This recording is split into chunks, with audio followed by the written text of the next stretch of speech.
குர்ஆன் ஓதுவோம், திருக்குர்ஆனை அதிகமாக ஓதுவோம் என்ற தலைப்பின் கீழ் ரமதான் மாதத்தில் நம்ம குர்ஆனை எவ்வளோ ஓதணும் அப்படிங்கிற அந்த தலைப்பின் கீழே பேசுவதற்காக 4வது ஜும்ராவை சேர்ந்த அல்-ஹாஃபில் யூசுஃப் அல்-அத்தாயி அவர்களை அழைக்கிறேன். வரஹ்மத்துல்லாஹி வபரகாத்துஹு. அல்ஹம்துலில்லாஹி ரப்பில் ஆலமீன். நஹ்மதுஹு வ நஸல்லி அலா ரசூலிஹில் கரீம். அம்மா பஅத்.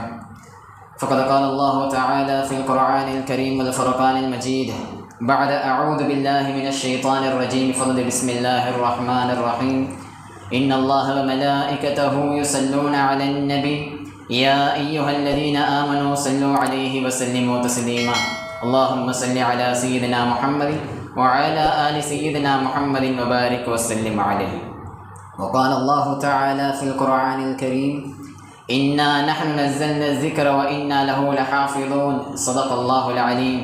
وقال نبينا محمد صلى الله عليه وسلم خيركم من تعلم القرآن وعلمه أو كما قال عليه الصلاة والسلام. புகழும் புகழ்ச்சியும் வேறுவனாகிய அல்லாஹ் ஒருவனுக்கு உரித்தாகட்டும். அவனுடைய அன்பும் அருளும் எம்பெருமானார் முத்து முஹம்மது ரசூலே கரீம் ஸல்லல்லாஹு அலைஹி வஸல்லம் அன்னலாரின் மீதும் அவர்களுடைய வாழ்க்கை வழிமுறைகளை சற்றும் தவறாமல் பின்பற்றி வாழ்ந்து மறைந்த உத்தம சத்திய சஹாபாக்கள், தாபிஈன்கள், தபஉ தாபிஈன்கள், நாதாக்கள், சுஹதாக்கள், வலிமார்கள், இறைநேச செல்வர்கள், குறிப்பாக இந்த மஜ்லிஸில் அமர்ந்திருக்கக்கூடிய நாம் நம்மை சார்ந்த அத்தனை நபர்களின் மீதும் என்றென்றும் குன்றாமல் நின்று நிலவட்டுமாக. கண்ணியத்திற்குரிய அல்லாஹ்வின் நல்லடியார்களே, அன்பு சகோதர பெருமக்களே, அல்லாஹ்வினுடைய மகத்தான கிருபையினால் நாம் எல்லாம் இந்த ஷஅபானுடைய இறுதியிலே அடுத்த ரமலானை எதிர்பார்த்தவாறு நாம் எல்லாம் இருந்து கொண்டிருக்கின்றோம். அல்லாஹு ஜல்லஷானஹு தஆலா இந்த முழு உம்மத்திற்காக வேண்டி அவனுடைய திருமறையாம் குர்ஆனை இந்த ரமலானுடைய மாதத்திலே அல்லாஹு தஆலா அனுப்பி வைத்தான். அப்பேற்பட்ட இந்த திரு குர்ஆனை இந்த 11 மாதம் நாம் எவ்வாறு கழித்தோமோ அவ்வாறு அல்லாமல் இந்த ரமலானுடைய மாதத்திலே அதிகமாக நாம் ஹதமுகளை முடிக்குகின்ற பாக்கியத்தை வல்லோன் அல்லாஹ் உங்களுக்கும் எனக்கும் தந்தரல் புரிவானாக. ஆமீன். கண்ணியத்திற்குரித்தானவர்களே, முதலில் நாம் இந்த திருக்குர்ஆனுடைய சிறப்புகளை நாம் விளங்க வேண்டும். எம்பெருமானார் ரசூலுல்லாஹி ஸல்லல்லாஹு அலைஹி வஸல்லம் அன்னலார் அவர்கள் சொல்லும் பொழுது சொன்னார்கள், ഖൈറുക്കും மன் தஅல்லமல் குர்ஆன வஅல்லம. உங்களிலே சிறந்தவர்கள் யாருன்னு தெரியுமா? மன் தஅல்லமல் குர்ஆன வஅல்லம. குர்ஆனை கற்று அதன்படி யார் அமல் செய்கின்றார்களோ, பிறருக்கு யாரை சொல்லிக் கொடுக்கின்றார்களோ அவர்கள் தான் உங்களிலே சிறந்தவர்கள் என்பதாக சொன்னார்கள். இதன் மூலியமாக நமக்கு இன்னொரு விளக்கம் நமக்கு கிடைக்கும் பொழுது, மன் தஅல்லமல் குர்ஆன், யார் தான் குர்ஆனை கற்கின்றார்களோ அவர்களும் இந்த அந்தஸ்தை பெறுகிறார்கள். வஅல்லமஹு, பிறருக்கு யார் அந்த குர்ஆனை கற்றுக் கொடுக்கின்றார்களோ அவர்களும் இந்த அந்தஸ்தை பெறுகிறார்கள். மொத்தத்தில் 2 பேரும் இந்த அந்தஸ்தை பெறுகிறார்கள் என்பதாக நமக்கு இன்னொரு விளக்கமாக நமக்கு தெரிகிறது.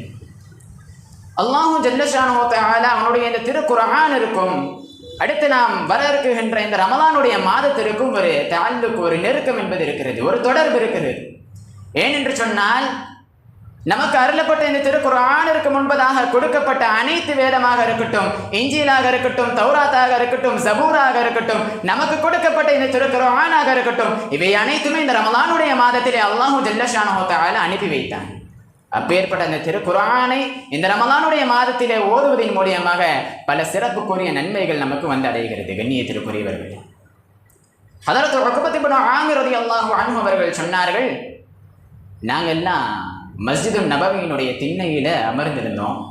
அப்ப எம்பெருமானார் ரசூலுல்லாஹி ஸல்லல்லாஹு அலைஹி வஸல்லம் அவர்கள் எங்களிடத்துல வந்தாங்க. வந்து சொன்னாங்க, உங்களில் ஒவ்வொருவரும் அதிகாலையிலே புத்ஹான் அகீக் என்கின்ற கடை வீதிக்கு சென்று, புத்ஹான் அகீக் என்கின்ற கடை வீதி என்னன்னா, அந்த காலத்துல மதீனாவில் இருக்கக்கூடிய ஒரு தெரு, ஒட்டகத்திற்கு பெயர் போன தெரு, வியாபாரம். அப்ப சொல்லும் பொழுது எம்பெருமானார் சொன்னார்கள், அங்கே சென்று பாவத்திற்கும் உறவு துண்டிப்பிற்கும் காரணமாகாமல் 2 பெண் ஒட்டகங்களை பிடித்து உங்களுக்கு சொந்தமாக்க விரும்புவீங்களா என்பதாக சொன்னார். ஏன் இந்த இடத்துல பெண் ஒட்டகங்களை உதாரணமாக எம்பெருமானார் சொன்னார்கள் என்று சொன்னால், அந்த பெண் ஒட்டகங்கள் என்பது அரபியர்கள் மத்தியில ஒரு அந்தஸ்திற்குரியது. அதிலும் பெருத்த திமிழ் கொண்ட பெண் ஒட்டகங்கள் என்பது மிகவும் அந்தஸ்திற்குரியது. அதனால எம்பெருமானார் ரசூலுல்லாஹி ஸல்லல்லாஹு அலைஹி வஸல்லம் அவர்கள் சொன்னார்கள்.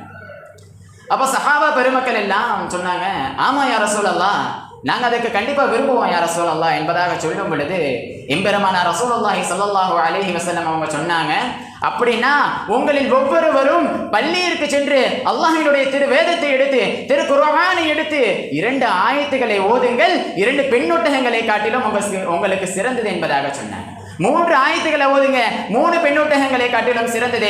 4 ஆயத்துக்களை ஓதுங்க, 4 பெண்ணொட்டகங்களை காட்டிலும் சிறந்தது. இவ்வாறு எத்தனை ஆயத்துக்களை ஓதினீர்களோ அதற்கு சமமான நன்மைகள் உங்களுக்கு வந்து அடையும் என்பதாக எம்பெருமானார் ரசூலுல்லாஹி ஸல்லல்லாஹு அலைஹி வஸல்லம் அவர்கள் சொன்னார். கண்ணியத்திற்குரியவர்களே, அப்பேற்பட்ட சிறப்புக்குரியது இந்த திருக்குர்ஆன்.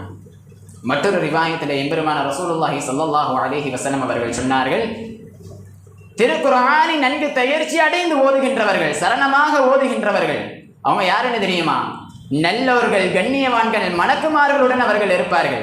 கொஞ்சம் திக்கி திக்கி ஓதுகின்றவர்கள், அவர்களுக்குன்னு தனி 2 சிறப்பு. இதை விரிவுரையிலே முல்லா கரி ரஹ்மஹுல்லாஹு அலைஹி அவர்களும் இமாம் தபரானி ரஹ்மஹுல்லாஹு அலைஹி அவர்களும் சொல்லும் பொழுது சொல்லி காட்டுகிறார்கள், எவர் ஒருவருக்கு குர்ஆனை மனனம் செய்ய வேண்டும் என்கின்ற பிரியம் ஒரு நபருக்கு இருக்குது, இருப்பினும் அவருக்கு என்ன பண்ணல, அவருக்கு மனன சக்தி என்பது அவரிடத்துல இல்லை. இருந்தாலும் அவர் தொடர்ந்து முயற்சி செய்து கொண்டே இருக்கிறாரு, இந்த சூறாவை மனனம் செய்யணும் என்பதாக தொடர்ந்து முயற்சி செய்து கொண்டே இருக்கிறாரு.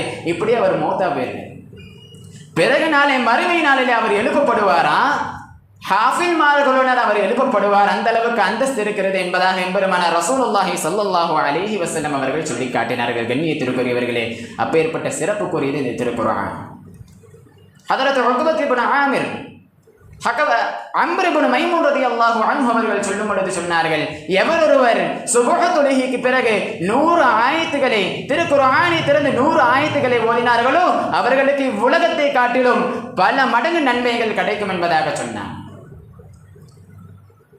ஹதரத் உஸ்மான் ரலியல்லாஹு அன்ஹு அவர்கள் சொன்னார்கள், எவர் ஒருவர் குர்ஆனை பார்த்து ஓதுகின்றார்களோ அவருக்கு 2000 நன்மை, யார் குர்ஆனை பார்க்காமல் ஓதுகின்றார்களோ அவர்களுக்கு வெறும் 1000 நன்மை தான் என்பதாக சொன்னாங்க. ஏன்னு தெரியுமா? பார்த்து ஓதும் பொழுது கண்கள் திரு குர்ஆனை பார்க்கின்றது, அதற்கு தனி நன்மை. நாவுகள் திரு குர்ஆனை ஓதுகின்றது, அதற்கு தனி நன்மை. நம்மளுடைய சிந்தனைகள் அதை உற்று நோக்குகின்றது, அதற்கு தனி நன்மை என்பதாக சொல்லி 2000 நன்மை கிடைக்குது. கண்ணியத்திற்குரியவர்களே, அந்த அளவுக்கு சிறப்பு கூறியது இந்த திருக்குர்ஆன். எம்பெருமானார் ரசூலுல்லாஹி ஸல்லல்லாஹு அலைஹி வஸல்லம் அவர்கள் சொன்னார்கள், எந்த ஒரு வீடுகளிலே எந்த ஒரு குடும்பம் இந்த திருக்குர்ஆனை ஓதுகின்றவர்களாக இருக்கின்றார்களோ அவர்கள் அல்லாஹ்வினுடைய குடும்பம் என்பதாக எம்பெருமானார் ரசூலுல்லாஹி ஸல்லல்லாஹு அலைஹி வஸல்லம் அவர்கள் சொன்னார்கள். அப்பேற்பட்ட குடும்பமாக அல்லாஹ் ஜல்ல ஷானஹு தஆலா நம்மை ஆக்கி அருள் புரிவானாக. ஆமீன். கண்ணியத்திற்குரியவர்களே, இவ்வாறு வாழ்ந்து காட்டினார்கள் நமக்கு முன்னால் வாழ்ந்த பெருமக்கள், இமாம் பெருமக்கள் இவ்வாறு வாழ்ந்து காட்டினார்கள். அவர்களுடைய சுய தேவையாக இருக்கட்டும், மக்களிற்காக செய்யக்கூடிய இந்த மார்க்கத்திற்காக செய்யக்கூடிய வேலைகளை கூட இந்த ரமலானுடைய மாதத்திலே ஒதுக்கி வைத்தார்களாம். காலையில் ஒரு குர்ஆன், இரவுல ஒரு குர்ஆன், எந்நேரமும் குர்ஆனும் கையுமாக இருந்தார்களாம். இமாமுனா புகாரி ரஹிமஹுல்லாஹு அலைஹி அவர்கள் காலையில் ஒரு குர்ஆன் ஓதுவாங்களாம், 3 இரவுக்குன்னு சேர்த்து ஒரு குர்ஆன் ஓதுவாங்க. இவ்வாறு ரமலானுடைய மாதத்தில் மட்டும் 40 ஹத்தமுகளை முடித்திருக்கின்றார்கள் இமாமுனா புகாரி ரஹிமஹுல்லாஹு அலைஹி அவர்கள்.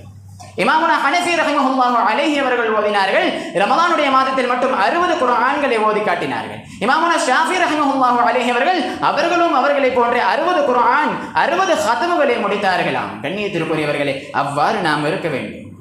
அல்லாஹு ஜல்ல ஷானஹு தஆலா அவனுடைய திருமறையாம் குர்ஆனில் சொல்லும் பொழுது சொல்லி காட்டுகிறான் அல்லவா, அல்லாஹு யஸ்தஃபி மினல் மலாயிகத்தி ருசுலன் வ மினன் நாஸ். அல்லாஹு ஜல்ல ஷானஹு தஆலா தேர்ந்தெடுக்கின்றான்.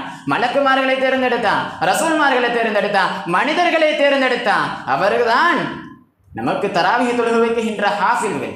அவர்களை கொண்டு இந்த மார்க்கத்தையும் இந்த திரு வேதத்தையும் அல்லாஹு ஜல்ல ஷானஹு தஆலா இந்த ஹாஃபில்களை கொண்டும் இந்த ஆலிம்களை கொண்டும் பாதுகாத்துக் கொண்டு இருக்கின்றான். மற்றொரு ஆயத்திலே சொல்லுவான் அல்லவா, இன்னா நஹ்னு நஸல்னா ذிக்ர வ இன்னா லஹு லஹாஃபிதுன். நாமே இந்த திருக்குர்ஆனை இறக்கினோம், அதை நாமே பாதுகாத்தோம் என்பதாக அல்லாஹ் ஜல்ல ஷானஹு தஆலா சொல்லுவான்.